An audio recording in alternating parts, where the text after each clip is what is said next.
This is Chris Grosso with the Healing Journey web series presented by Toivo by Advocacy Unlimited.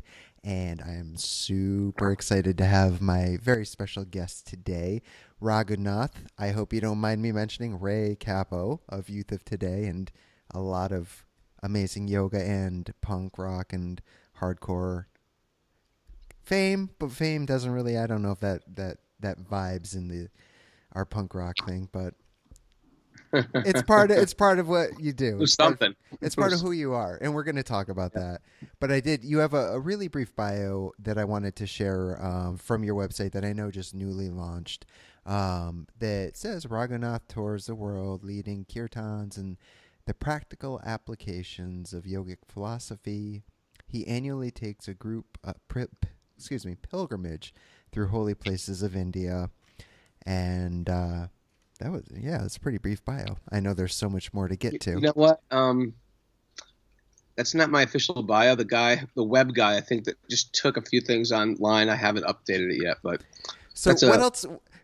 You can do this whole show could be my bio. I think it's sort of interesting for your people, as well as our past. Our pasts will cross. Yes, and paths have crossed again at Wanderlust Snowshoe this year. Yeah, I was really grateful about it because, I've been teaching yoga. I started teaching yoga in Beverly Hills, of all places. My background is I'm a punk kid from the Lower East Side going to CBGBs in the Lower East Side in the early 80s. And so somehow I ended up in Beverly Hills teaching yoga and became a very popular teacher there. And then no one had any clue of my past punk rock life. Right. And I sort of didn't know to share it because Beverly Hills was sort of like a peculiar place to share stuff like that. So generally I led a parallel life, and that those bands were still big. They're still strangely popular. I'm doing a reunion this week, a 30-year anniversary for Revelation Records, and it's sold out. In Los Angeles, and then in Philadelphia, Shelter, my other band, is doing a big reunion on July 30th, and it's something I don't do regularly, but basically those bands, they were like seminal bands in that music genre, so they still have some life. They still have some life to them. Strangely, I'll get some royalties occasionally, and what'll happen is the two worlds never collided, especially there in Beverly Hills. But once I moved back east. Every now and then in a yoga class, someone goes, "Wait a second, I know who you are," and, which that's like been the story of my life, because it's not like I'm John Lennon, where people are, Michael Jackson, where people jumping me and mauling me in the streets. Right. And my wife, who knows nothing about my musical background, when we were married, every now and then, some person would just go, "Holy crap! Oh my God, you're you!" But it wasn't every day. But it was like, but when they see you, it's like bigger than life. And I think because the scene that we were in, it was at a time where people were like, teenagers going through their life crisis. Who am I? Their identity. What do I want to do with my life? And both those bands I were in were very sort of like pivotal, I think, in a lot of kids to like make certain changes. Youth of Today was big in clean living, vegetarianism. Yeah.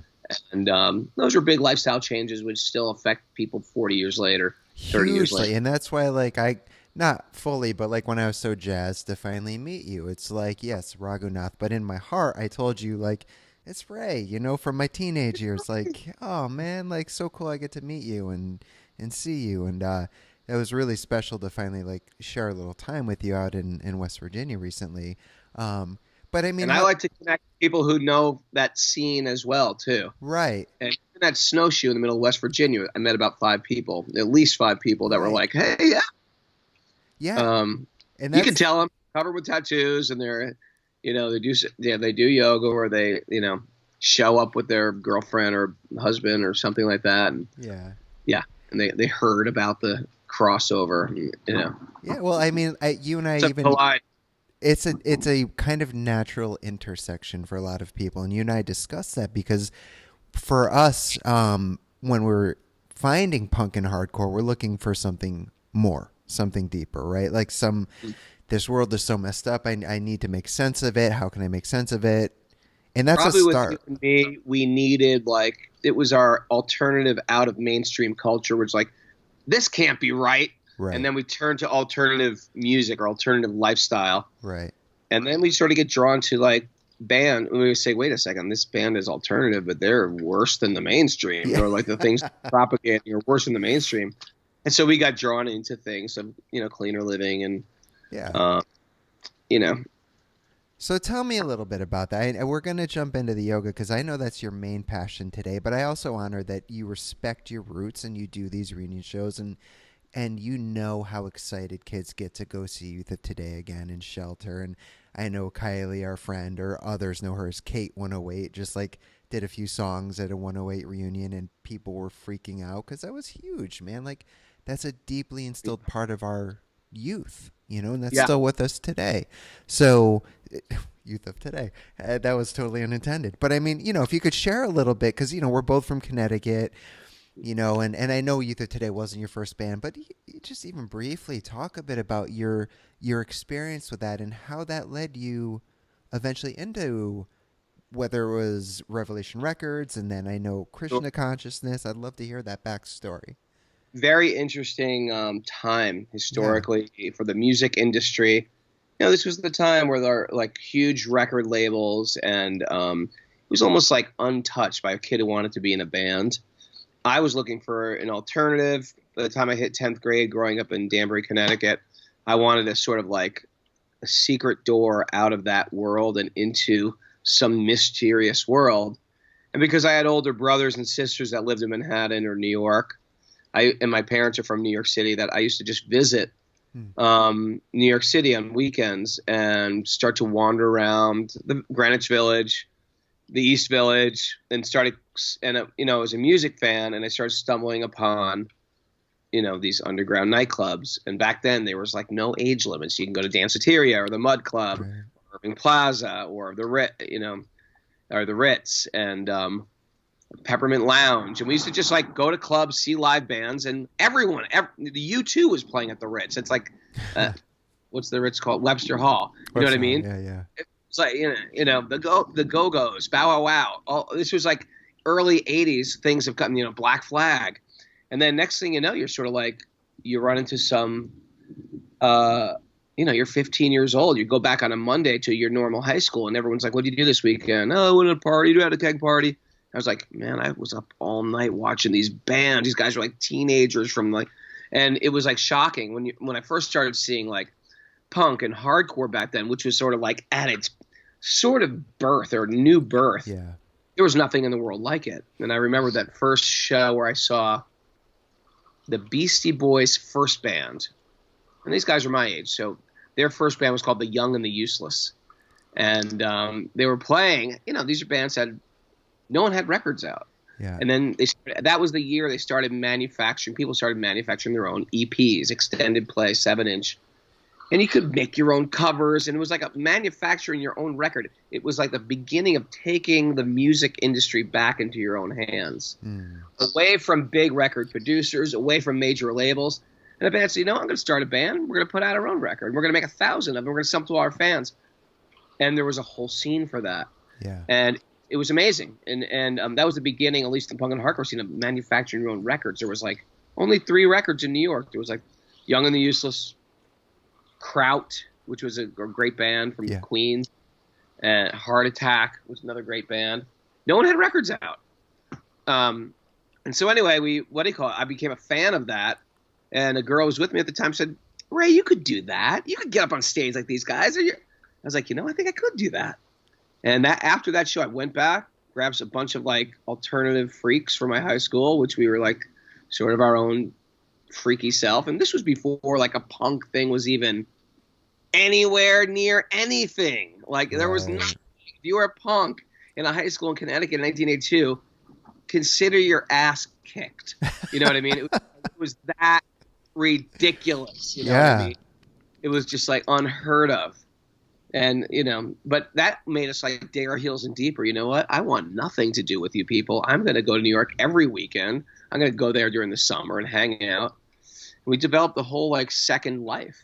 And so anyway, from there on, to wind the story quicker, by the time I was in a band, but my band that got really popular quick was Youth of Today. Yeah. And Youth of Today was very bold statements about we don't drink, we don't smoke, and into sense control, the twist of spirituality, and we became and strict vegetarians. And at that time, no one was sort of like, the interesting thing, I was just talking to my friend who's in advertising, and he's like, you are like, should go into advertising world and branding.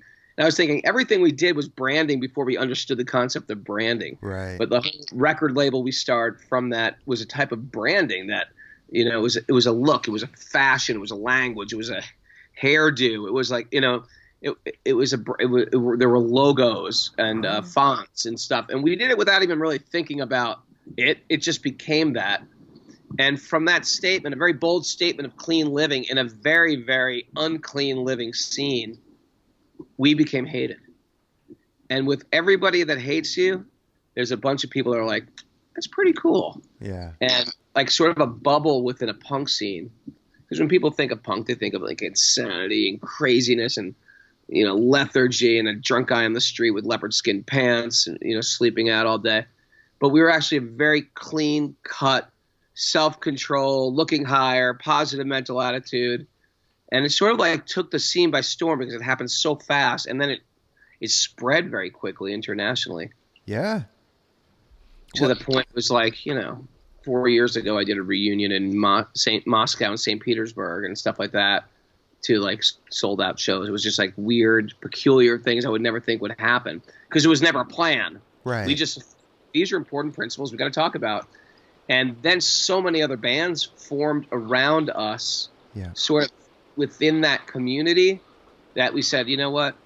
We had some foresight thinking, you know what? Who knows how long this bubble is going to go?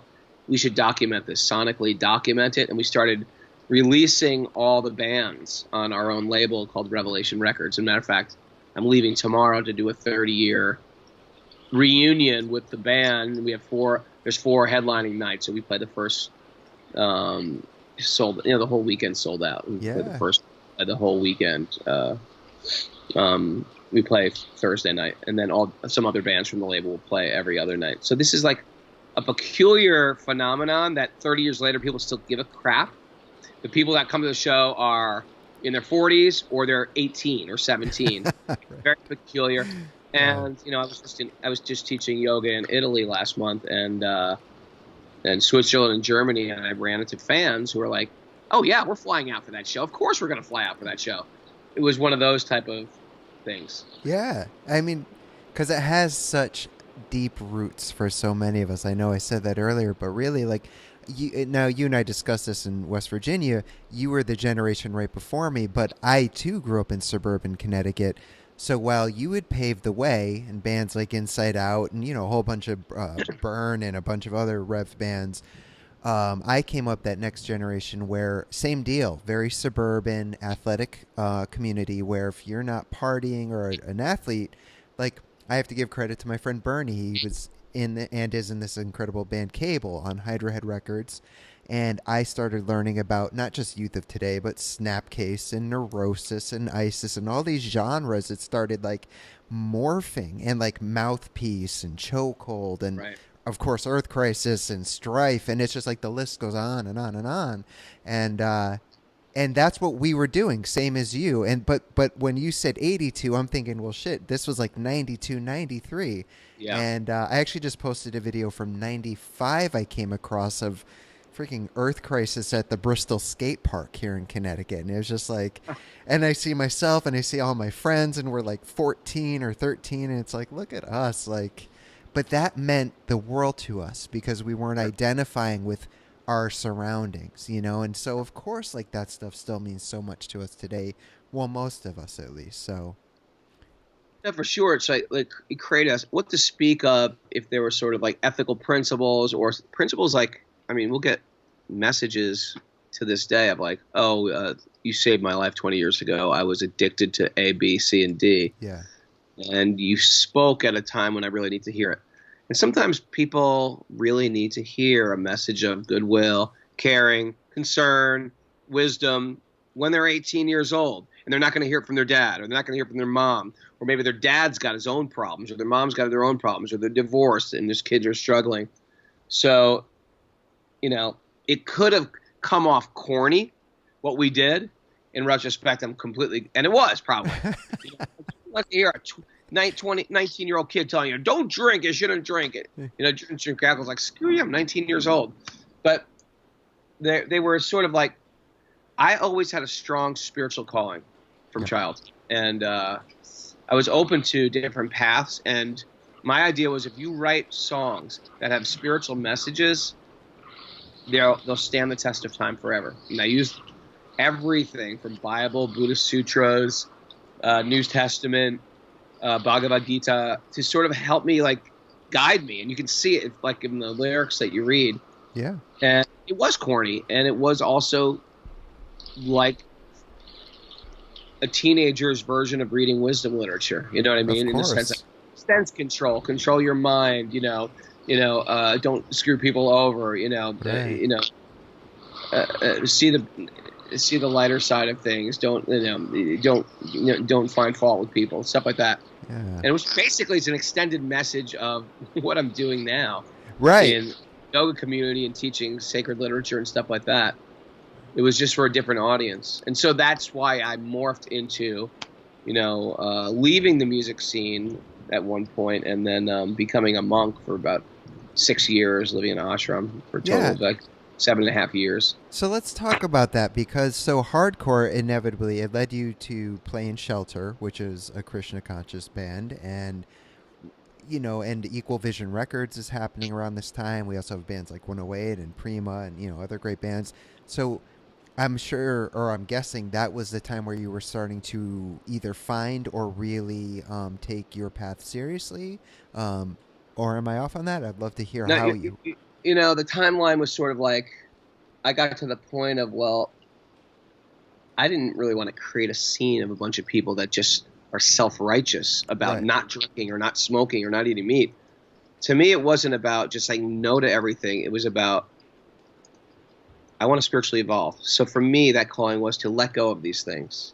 I had to purify my consciousness, purify my palate, purify my thoughts. So for me, it was sort of like, I'm on a path. But it became really quickly, and this happens with everything. It happens with this music scene. It happens with veganism. It happens with animal rights. It happens with raw foodism. It happens with religion. It's like whenever you do something for self-betterment, if it's done without humility woven into it, we become incredibly arrogant.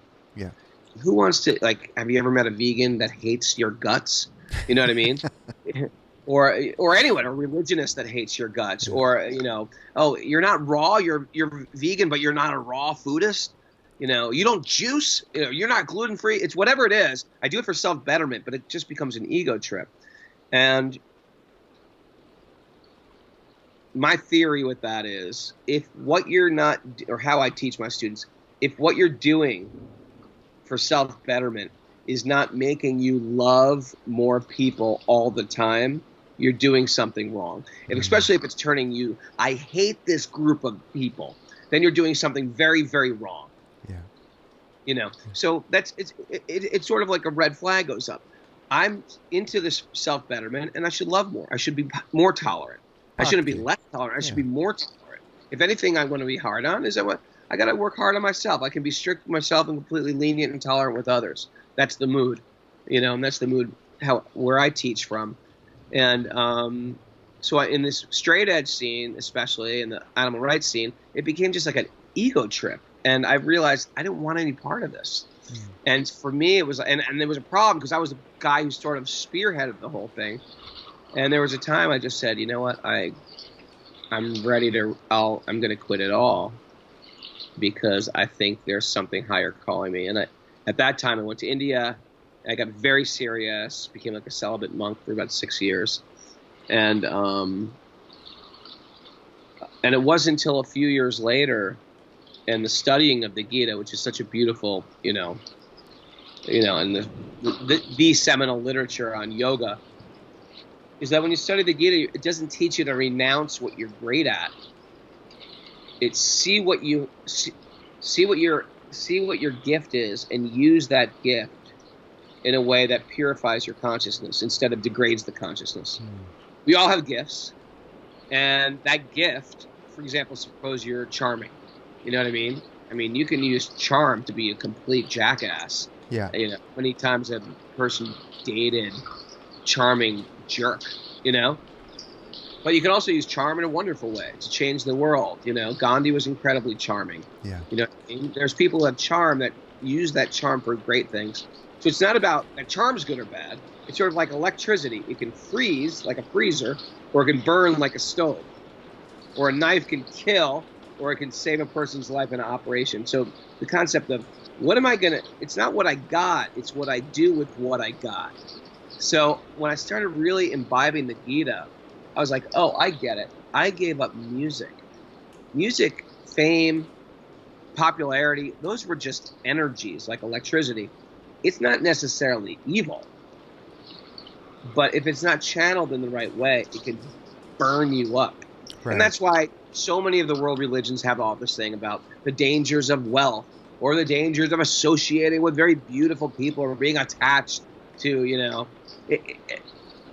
It's not that those things are so evil. It's that people can't handle those energies. Right. So if you take those energies and use them in a way that's purifying, music's divine if you use it in a divine way. Wealth can be divine. That's why in India they say wealth is Lakshmi, because Lakshmi is part of Vishnu. You know, so Lakshmi should be used to serve Vishnu, just like when we study the epic Ramayana. Sita is Lakshmi. Ravana steals Lakshmi or Sita, and Hanuman returns Sita or Lakshmi to Ram. Right. So the idea is we all have some great qualities. They're all going to be completely different. As you write, or I do music, or somebody teaches, or someone's an artist, or someone's in define, whatever it is, there's some special gifts that we have. Yeah. And we have to give back with those gifts. So that was the idea when I started Shelter, was I can't bury this stuff. This music runs through me. And I was an influential person, and that influence can be used in a wonderful way. And if I learn how to harness that fame, then envy won't arise, greed won't arise, lust won't arise, anger won't arise, kama, krodha, lobha, moha, all these things that the yogis and the sages talk about, they won't arise if I use them in a proper channel. And that was my goal with Shelter, and it was pretty fascinating. Yeah. We were all very strict monks. Yeah. And we'd go on tour and we'd come back, and we'd go back. We'd go out on tour, we'd come back. Then we'd go to India on sabbatical and just study and just, you know, have this strict sadhana regulated life. And then we'd go back on tour, and it was just like that for years. Dude, I remember seeing you guys many times. I think it's Studio 158, and you were there. You had your table set up. There was the Gita as it is. There were the mala beads. There were the tongue scrapers. It was like the whole. Oh yeah. It was called our bizarre bazaar, yes. Where we'd go to India, buy everything in the bazaar, and just sell it. And that's how we support ourselves on the road. We just live in the road in a van. Yeah. You want to hear something else pretty funny? Because the concept in ashram life is health, and this is so funny because Americans have this crazy idea of health. It's like, oh man, I've been eating like crap all these years. Now I'm going to eat a bar because a bar is really healthy. It's like so insane. Like a bar is healthy. You know what's healthy? Food cooked with love for people that you love and eaten with people that you love. So this concept of love behind the food is such a big part of Vedic philosophy, of yoga philosophy. Yeah. And so therefore there's a whole concept wherever you go to holy towns, people are giving you prasad, right. Food offered with love, cooked with love, offered to the deity, and then distributed. So when we were on tour with monks, we would never eat food that was cooked by people not of spiritual consciousness. So we wouldn't eat at restaurants. We wouldn't eat prepackaged foods. We'd bring our own Brahmin cook with us and set up like a candy stove wherever we'd go. We wouldn't eat packaged anything. We'd eat fruit. That would be the closest thing. Otherwise, we'd cook all our own grains, make all our own chapatis or flatbreads on the road. And that's how we traveled around the whole United States and Europe. Yeah. You guys was fascinating. And we were all celibate monks. Yeah. It might have been the first time historically that any band was. And I'm wondering if you guys, because I honestly remember I covered the first 2 Warped Tours back in the early 90s, And vaguely, or not vaguely, very specifically, the polar opposite, remember there being Krishna conscious people in the back cooking food. And I don't know if that was because one of the bands brought them there. You know, I'm thinking like Quicksand was on that tour, and Deftones, and I don't think Chromex did the first two, but you guys weren't on either of those, were you? The first couple? We played Asbury Park. We played a few Warped tours, Maybe but that's what it not was. the whole tours, just Yeah. one-off shows.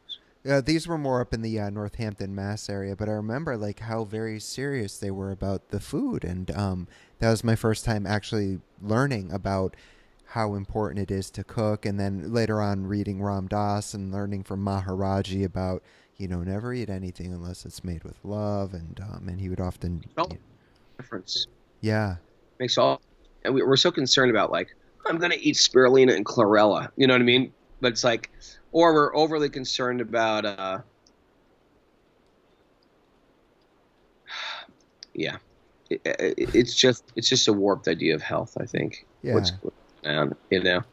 Um, and then there's but it's everything too. It's everything that we put into our ears. I mean, our not just our mouth, but our ears and our eyes. Like watch what we consume through watch the media that we consume or the books that we read, because it's starting to create our whole consciousness. yeah The way I raise, I have 5 kids too, so the raising of my children, we're very careful the media they consume, and they don't, we don't grow up with TVs. We don't grow up occasionally let them watch a movie or something. We're very careful about the movie they consume, and it keeps them, at least as children, it keeps them children. yeah Right now, culture, it just makes kids become adults very quick. sure It gets very creepy as well. yeah And so, yeah, we have this whole very, conscious way of raising kids. And so tell me about that. I mean, we'll go back to the yoga and what brought you there, but I know you own a farm in upstate New York, and tell us, I would love to hear more about it. You can see it out our window right now, but Beautiful. we have a place called Super Soul Farm. It's been sort of like a dream of ours for like 20 years. Yeah. We want to start a center where we could teach from, where we have teach classes on yoga philosophy, yoga lifestyle, kirtan music, sacred literature, and also how to live with the land and learn how to assess the land. Where's a good spot for water catchment? Where it gets a lot? Where does it have more sun? How can we farm organically and use the oil, the soil that we have, and how can we remediate the soil so it's useful? What trees do you have on the property? What grows well here? How can animals be? Because I understand veganism in the sense like we've screwed animals so bad, then we want nothing to do with it. So what happens with a lot of like people who want to do better is they want to it's like we create reactionary movements where we've abused animals, now we want nothing to do with them. Actually, no, we can have a symbiotic relationship with animals, symbiotic relationship with plants, a symbiotic relationship with other humans. You know what I mean? We just don't, just because I've had bitter relationships doesn't mean I should cut out all relationships. Right. It means we should have nurturing relationships. So we have a lot of animals on the property. For example, we have ducks. Ducks do this wonderful thing of eating slugs. And you don't have a slug problem in your garden. You have a duck problem. You're just down on ducks. Chickens have an incredible ability to be manure spreaders. They get into manure and they just spread it around. They also eat ticks. You know what I mean? If people eat eggs, they have eggs. We don't, I think half my family is divided about eating eggs, but I don't eat eggs. But you can also use eggs for the other animal. My dog eats the eggs, or you can bury the eggs and fertilize the soil. And then we have peacocks, just because they're beautiful to look at. Guinea fowls. We have sheep. Sheep are incredible mowers. They're mowers that don't use gasoline or petroleum or fossil fuels. They eat grass. And what do they give back? They give manure, which makes the soil 80% more fertile than if you had no manure on it. So we're caught up, and so we're trying to create like these closed loop systems where everything you have is giving some return, giving some yield, and you're putting it back into itself. Yeah. Whereas otherwise, we create these systems where like, okay, We want our lawn to grow, so we put fertilizer on the lawn. That fertilizer ruins the soil. It contaminates the water table. Your whole place becomes toxic. Or we use hydraulics for everything. We need tractors for everything. I'm not saying like we never use the things, but we should see the long-term vision for where things are going. And the more we break out of a natural cycle of things, the more we create more problems. We don't create less problems. These time-saving devices are creating more problems. So not just myself, but a lot of people who live up where we live, which is upstate New York, they're just a lot of like New Yorkers are just like, you know what? I'm opting out. I'm opting out of living in the city. I'm opting out of raising my kids in the city, where they're precocious and grow up too quick, and they're just like absorbed in their iPhones and their iPads at an early age, without any discernment. I mean, adults have hardly any discernment when it comes to social and stuff like that. So what to speak of an 8-year-old, a 12-year-old who are getting like the public school is giving them iPads in kindergarten. And it develops this, you know, and then you're watching so much intense video games or movies. You send a kid outside to a waterfall, and they'll be like, this is boring. You know what I mean? Because they're so overstimulated. Get the kids back connecting with nature. That's their school. You know, to learn how to plant things, that's their school. To learn how to relate with animals, that's their school. Yeah. To learn how to knit or to make, you know, we have to shear the sheep because it's you know, it's getting too hot. So we shear the sheep, sit them down, take the wool, clean the wool, and then spin the wool. And then knit with the wool. You know what knitting is? All these old, you know, primitive skills, each one of them are meditative. Oh, yeah. Each is like meditation. So we don't say abandon animals. We say work with animals, you know, and love the animals. Yeah. You know. You gave a really great story, and I hope you don't mind sharing it again, about sheep, and in relation to how sometimes on the farm, as their wool grows, you know, they can knock a fence over, and that can let like a wolf, and I think you used the wolf or a predator as an example, and you were sharing in relation to, you know, taking care of ourselves, and yeah, I don't want to give too much away. But I remember that story. It was in relationship to self-respect. Self-respect, and I was using the analogy of the sheep because sometimes due to our own lack of self-worth, you know, I was talking about this in class this morning too. Sometimes we just, you see, we're pure beings. According to Vedic philosophy, there's a pure soul theory. We are pure beings. Yeah. But just like if I'm sitting out my window right now and the window is got a bunch of eggs thrown at it, but I can't barely see what's going on. If someone painted the window red, everything appears red outside. If someone paints it yellow, everything appears yellow. So according on the coloring of my lenses of how I see the world, how I see myself, that could be a problem. Not because I'm not pure, but because the lens of my mind has been colored by previous experience. It could be my father abandoned me. It could be my father beat me. So these things, even a modern psychiatrist would say, yeah, these childhood traumas, they've left an effect on your consciousness and how you see the world, the people you choose to be in relationship with, your lack of self-worth. Now, the yogis take it another step further. They say, well, that father that was abusive, you chose him. You know, you've been making these choices for lifetime. So there's like a primordial issue you got. It's not just didn't happen from your father. Right. You've been making these choices. You're responsible for these choices, believe it or not. So anyway, to take this a step further is we, due to our own lack of self-worth sometimes, we choose people that are like predators. Mm-hmm. People are preying on us, and that we should have high fences. And I gave the example of the sheep. We have electric fence to contain them, not because the sheep are evil, but because predators want to come in because they're so helpless, and they'll kill them, they'll rip them apart. Right. You know, there's coyotes around, or bobcats or something, and the sheep are so helpless. So you keep an electric fence to keep the predator out, but sometimes the sheep do their big will and will knock the fence over, and then any predator to get in. And so I said this thing like, have you ever dated somebody just because you were lonely? Right. Yeah.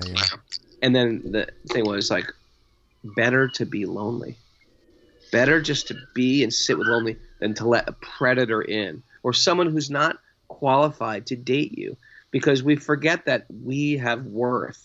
And we shouldn't just throw ourselves out there to anybody who finds us interesting. Oh, you find me interesting? I'll date you.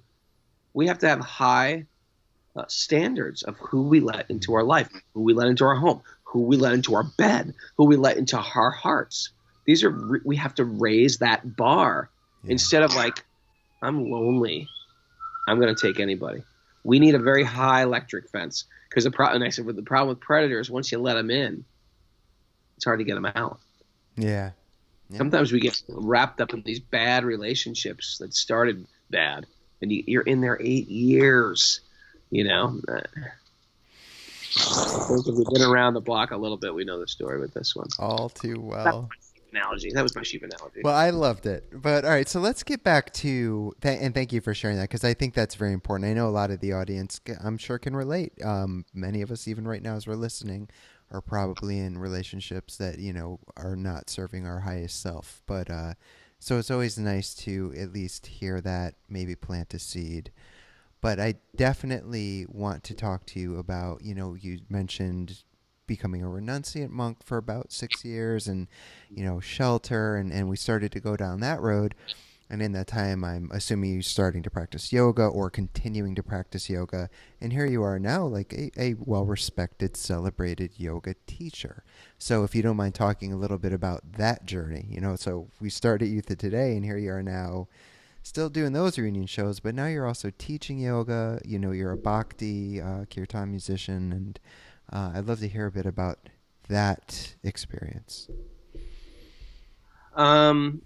So I always practiced yoga even before I lived in the ashram, Sure. and which was it was a unique thing back then, because I knew Jiva Mukti Yoga and I knew Dharma Mitra, who was my yoga teacher, and Integral Yoga. Those are the 3 yoga schools I've ever heard of in New York City. Yeah. Now everybody runs a yoga school. Of course. And not only that, yoga's become incredibly secularized, where it's just sort of like a flow class. We're in a flow class, and there's an overall feeling of endorphins release and a feeling of a high after yoga. And I'm laying in shavasana, and the teacher speaks in a very quiet voice and says Shanti a few times, or a couple of like love yourself. But I wasn't drawn to yoga to do I teach all that tricky handstands and advanced asanas.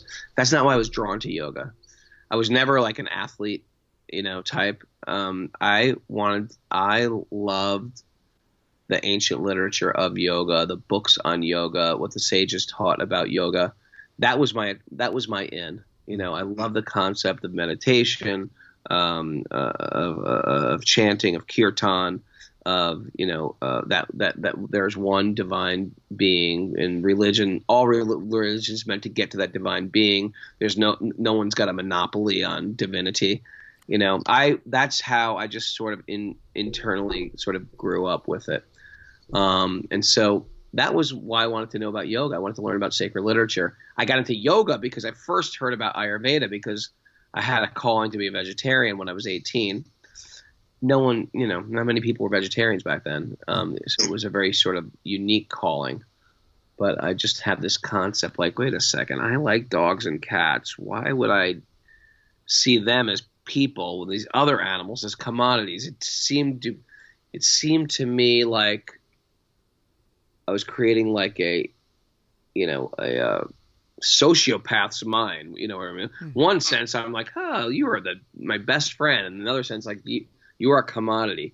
I'm going to eat your corpse, and I'm going to pet your corpse. I started realizing, like, wait a second, this isn't good for my brain to think like this.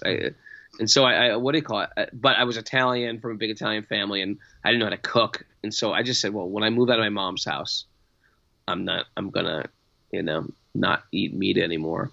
And so that was my sort of like beginning into vegetarianism when I turned 18.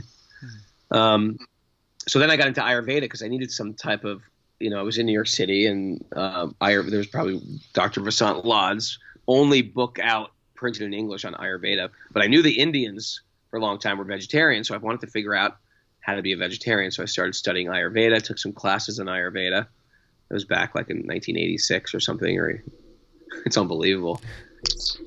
And then from then I was like, man, I want to hear what these yogis say about spirituality. That's why I started going to yoga classes.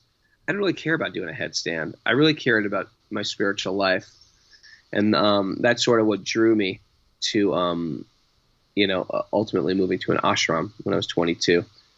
It was a healthy blend of misery and joy. I can't just say joy. It was sort of like excitement. My band got really popular. For a kid who's never done anything like that, that was like really fascinating. Yeah. Putting out records, you'd call it material success. And then on the other side, my father got sick very suddenly, and he went into a coma for 3 years. And it was really shocking if you've never experienced any type of like real heavy loss. That was incredible for me to just swallow when I was 19. Like, no one knows if he's dead or alive. It's devastating. It was just really shocking for me. In one sense, you see the hope of material reality, and then you see like how the rug can get pulled out from you almost overnight. And I was really, really I was really sort of just like awakening to my spiritual life. Like, what if I die? Mm-hmm. Are we all going to die? It made me think about my own temporality. Until you really, and we've all had different experience. Some people experience that loss at 5. Some people have like everything's very solid in their life till they hit 35 perhaps. But then when our parents die perhaps, or we had a loved one that dies, it's like our whole world gets shaken up. So for me, that happened to me at 19. And by the time he did leave his body, I was very focused on my spiritual life. And I went to India then. That was in 1988. And so I always continued my yoga practice. And then when I moved out of the ashram, I started getting very interested in more of like a physical practice. And I never really thought about teaching yoga. I just enjoyed it. And then truthfully, I just like to live like a yogi.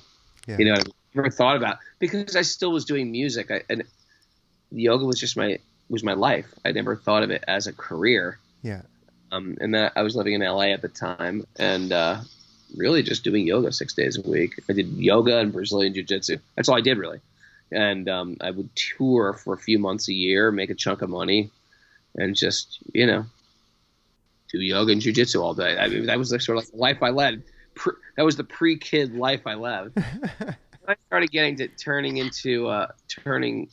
Someone asked me to substitute class. Some yoga teacher in Los Angeles, really nice lady, asked me to sub her classes, and I thought, sure, I'll sub. But I would like to do it my way. I don't know where you teach, but I like to do it my way.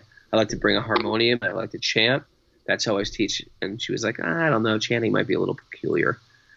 I teach at like Sports Club LA. I teach at Equinox. I was like, well, that's the way I'm going to teach. And whenever you chant in class or speak philosophical in class, there's always people, if they just want to work out, it's always like, what the hell are you doing? Right. But there's some people that are like, oh, that was pretty nice.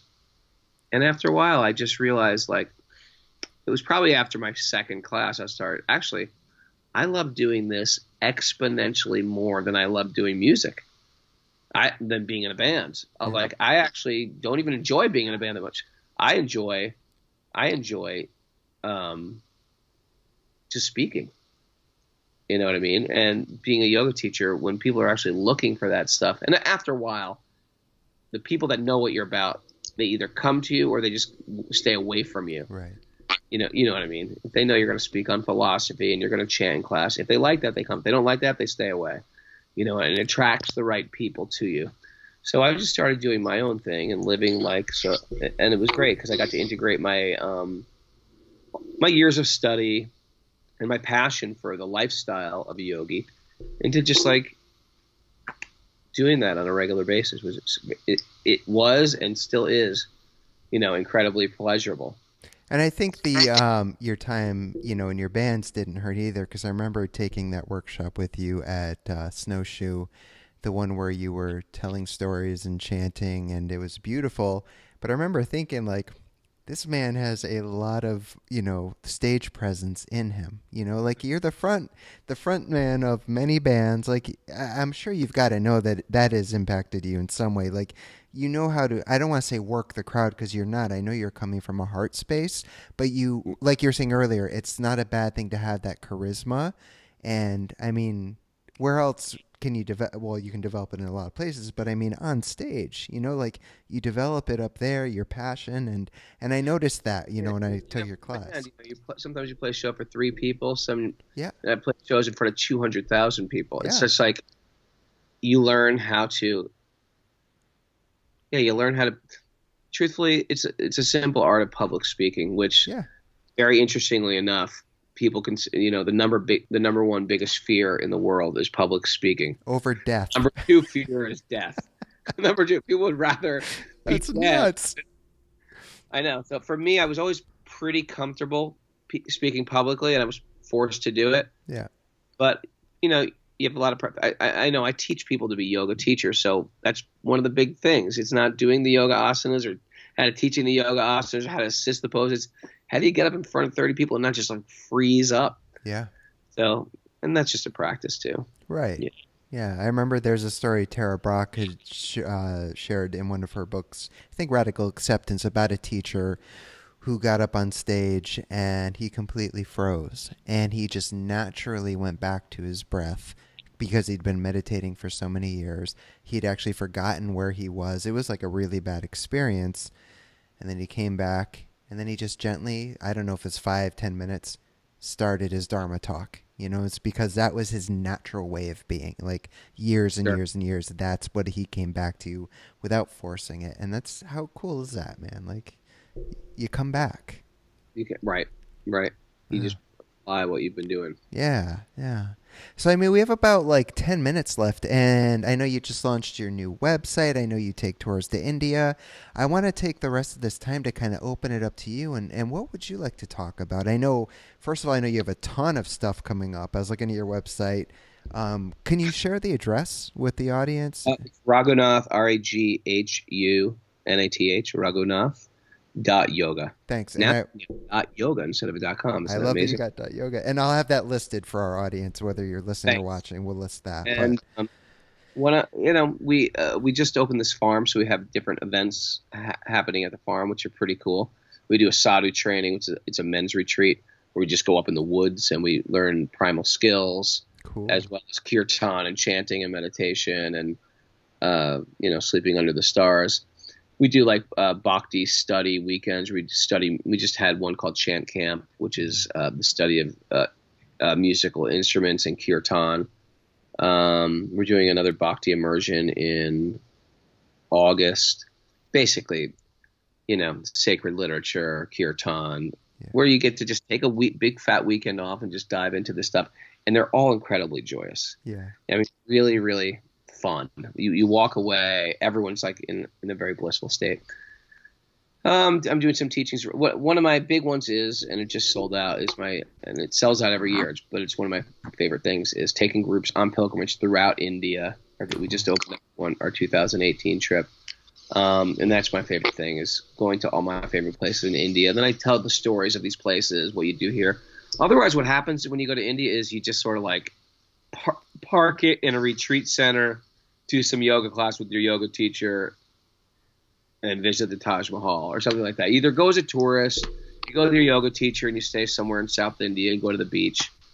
To me, I don't want to go as a tourist. I don't want to go as a backpacker. I want to go as a pilgrim. And that's how I went. And so I train the students how to go as a pilgrim. And we go to these sacred pilgrimage spots. It's very, very magical. Yeah. And then January, I do, for those who are 200-hour teachers, I do a really special, like unprecedented 200-hour, or I'm sorry, a 300-hour, makes them a 500-hour teacher, training in January. And I do that with my teacher, Raghunath Swami. Yeah. Excuse me. Who, if you haven't read it, wrote that great book, A Journey Home, Mm. which was his story about an American coming to India in the 60s. And his experience living in the Himalayas and etc., meeting Maharaji, meeting Swami Prabhupada, and living with so many sadhus. It's a very beautiful story. But anyway, I do that training, and he's a special guest.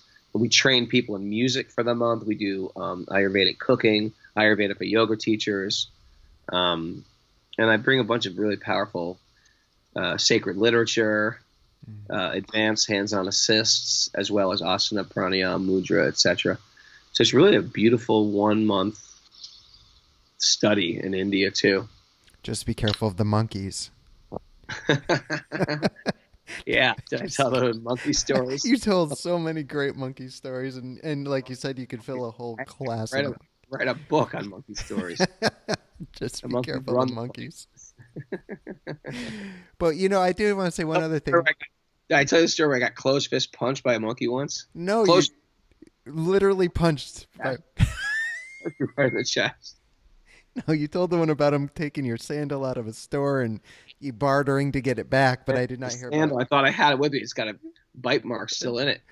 Oh, you got jacked up by a monkey, though. I'm sorry to hear that, man. I was really excited. Because I thought Sanuk was going to be at Wonderlust because they gave me free Sanuk sandals and last year, and they didn't this year, and I was upset because my sandals have a big monkey bite out of them.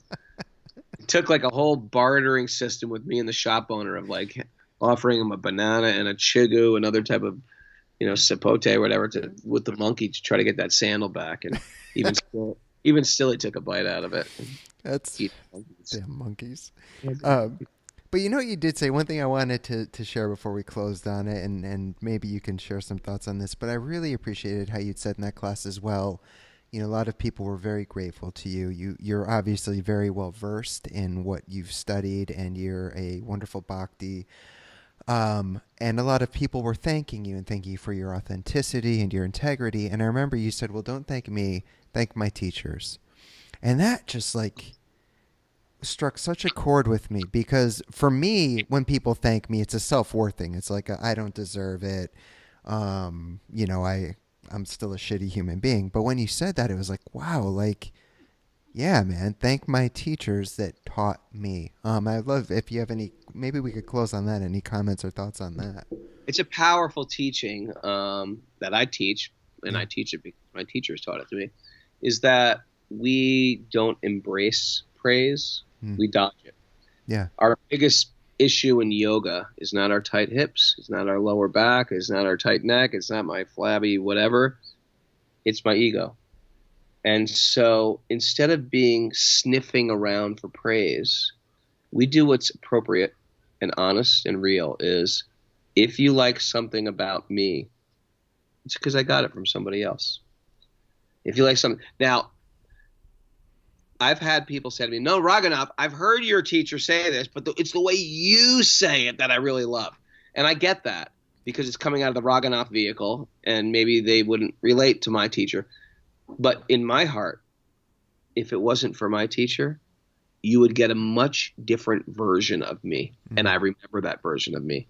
So in that sense, I will give the praise back to my teacher, because the teacher becomes like, you ever see those guys who, work the trains, they just, the trains come down the track, there's a little man in a booth and he pulls a lever, and instead of going south, now the train's going north. Yeah. Right. He just directs. So like I was saying before, you have charm, you have charisma, you have musical ability, you have artistic ability, you have intelligence. It's not like the teacher gave you that, but what the teacher does is taught you how to engage that towards light instead of darkness. Yeah. The way culture was teaching me and my ego was fueling me, I was taking all those good qualities and using it in a way that was not uplifting, which was not cleansing my consciousness. It was degrading my consciousness. So yeah, we do thank the teacher, not because he gave me musical ability, but he showed me what to sing about. Yeah. Not because he gave me great intelligence, but he taught me what to study, or she taught me what to study. Not because they gave me great artistic ability, but they taught me what to paint and how the mood should be behind the paint. So yeah, we always offer our prayers to our teachers 3 times a day, morning, noon, and night, to remember, especially when I go into a yoga class. Sometimes I'll teach a class in a weird place I never go, and maybe packed with people. It's very easy for my ego to go, yeah, I'm very cool. Look at all these people. I must be doing something. But it's not. That's the red flag should go up. It should be, by the mercy of my teacher, these people are here. How can I serve them right, or I think of even better than that. I think these people were sent by my teacher for me to take care of, for me to love. Mm. It's a nicer way to look at it. I love And that. that indemnifies me from that ego that wants to catch me, you know? Mm. And it keeps me in the mood of I'm doing this in service. And therefore, if it's a packed class or a packed, concert or something, or if there's one person there or three person, you feel like this is what has been sent to me today to take care of and to love and to nurture, you know? Now you're indemnified from, oh, there's only one person, I suck. Yeah. Or there's a million people, I'm the best. And who wants to ride that roller coaster? Yeah. I'm the worst. It gets old quick. I'm here to give love. And that you are, my friend. And that's a great lesson that I took home with me from Wanderlust, and I've kept close to my heart in talks I've given since. And remember, it's very important. So thank you for that wisdom Keep up amongst. the good work yourself. I'm looking forward to connect again and come Yeah. up and visit the farm. You know I will, sir. We'll get that together with Kylie, and we'll have a little powwow up there, and it'll be great. So Looking forward. yeah, Raghunath Yoga or supersoulyoga.com. cool. You can get farm links there. Great. We'll have it all linked up on the page. And I will definitely at a later date have you back on the show because I know we just began to scratch the surface of really what we could get into. But this is a great, I think, introductory session. We've only just begun. I love it. All right, my friend. All right, brother. Great to see you. I'm looking You as forward to well. coming up and hanging out. Absolutely. Very soon. Be well, my friend. All right, ciao. Take care. Howdy, howdy.